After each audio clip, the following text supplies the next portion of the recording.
Para tocin terkasih, serta saudara-saudaraku semua yang berbahagia. Salam kebajikan Wei Te Tung Tien. Saudara-saudaraku semua, kalau kita menyimak dan membaca kitab Tasye atau Taihak, ajaran agung, pada bab utama ayat yang pertama, dikatakan bahwa adapun Tao atau jalan suci yang dibawakan Taihak atau Tasye adalah menggemilangkan kebajikan yang bercahaya, mengasihi rakyat, dan berhenti pada puncak kebaikan. Kalau kita renungkan ayat ini adalah pesan khususnya kepada para pemimpin. Tentunya pemimpin dalam segala level, baik level yang paling kecil, yaitu memimpin diri sendiri, meskipun paling kecil itu paling berat, kemudian memimpin institusi yang terkecil, keluarga, lebih luas lagi wilayah, negara, dan dunia. Di situ diisyaratkan bahwa tugas utama dari pemimpin adalah menggemilangkan kebajikan yang bercahaya. Apa artinya? Menggemilangkan kebajikan yang bercahaya, menggemilangkan kebaikan apa yang telah difirmankan oleh Tien. Firman Tien itulah yang harus menjadi tujuan dan kewajiban yang harus dipikul oleh seorang pemimpin, apapun skala dan levelnya. Memimpin bukan sekedar mengarahkan, bukan sekedar mengayomi, bukan sekedar menggalang untuk sebuah tujuan, tapi yang jauh lebih esensial adalah membawa orang-orang yang dipimpinnya agar berjalan sesuai dengan kebajikan yang berasal dari Tien atau Tuhan itu sendiri. Kebajikan yang gemilang, yang tiada cacat, artinya kebajikan yang sangat murni, yang memang harus kita jalani sebagai insan ciptaan Tien, Tuhan yang Maha Esa. Di samping menjalankan firman Tien, membuat hati manusia bersih seperti awal mulanya. Yang kedua adalah mencintai sesamanya. Sesamanya ini tidak ada embel-embel apapun.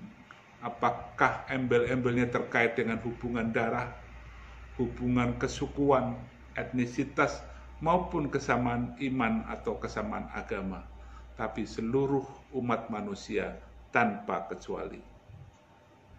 Agama Konghucu dan seperti juga agama-agama yang lain memang diperuntukkan untuk seluruh umat manusia tanpa kecuali.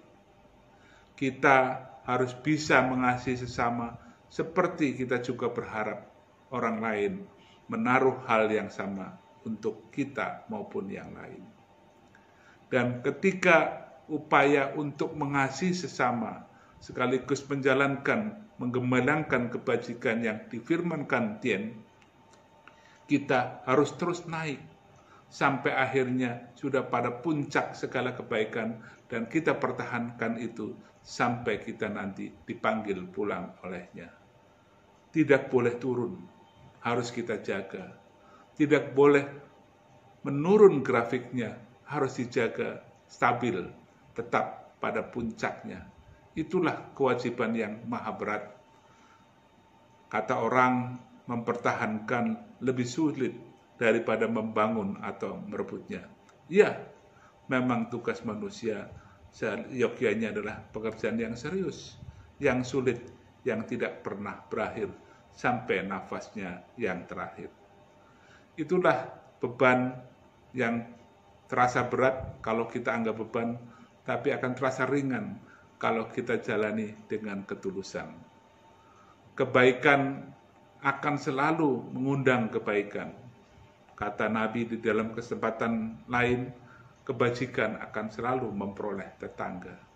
Jadi meskipun mungkin ketika awal kita merasa berat untuk menjalankan kebajikan, percayalah, kebaikan akan mempunyai frekuensi sendiri yang akhirnya akan mengundang frekuensi yang sama, bergaung, bergema, dan terus membesar. Sehingga ketika kita sungguh-sungguh berjalan di dalam kebajikan, energi kita tidak akan pernah habis, karena akan mendapat dukungan atau penguatan dari sekeliling kita, dari semesta raya. Semoga setiap diri kita bisa menghayati hal ini sedalam-dalamnya, dan kita tidak pernah jenuh, tidak pernah bosan, tidak pernah lelah untuk terus berjalan dalam gemilangan kebajikan Tuhan. Itulah yang harus kita camkan, meskipun mungkin kita baru menjadi pemimpin di dalam skala kecil rumah tangga. Jalankanlah, karena hakikatnya memimpin institusi sebesar apapun tidak ada bedanya dengan memimpin keluarga demi keluarga. Jika antara keluarga semua bisa berjalan baik dan hubungan antar keluarga ada rasa saling percaya karena semuanya sudah yakin dalam kebaikan, niscaya memimpin skala besar itu tidak sesulit ketika kita sempurna menjalankan kepemimpinan di skala yang kecil. Itu hanya soal melipat gandakan, soal membagi jumlah, kata ahli perang Sun Tzu. Mudah-mudahan dengan bekal ayat yang pertama di dalam kitab Tasye bab yang utama ini bisa mengilhami kita untuk menjadi manusia yang satya kepada Tuhan dan mengasihi Tepo Saliro kepada sesama manusia. Kiranya itu bisa menjadi bahan renungan yang tak pernah kering dan tak pernah habis. Terima kasih, dan Wang Yi Sangti Wei Tian Yu De Sancai.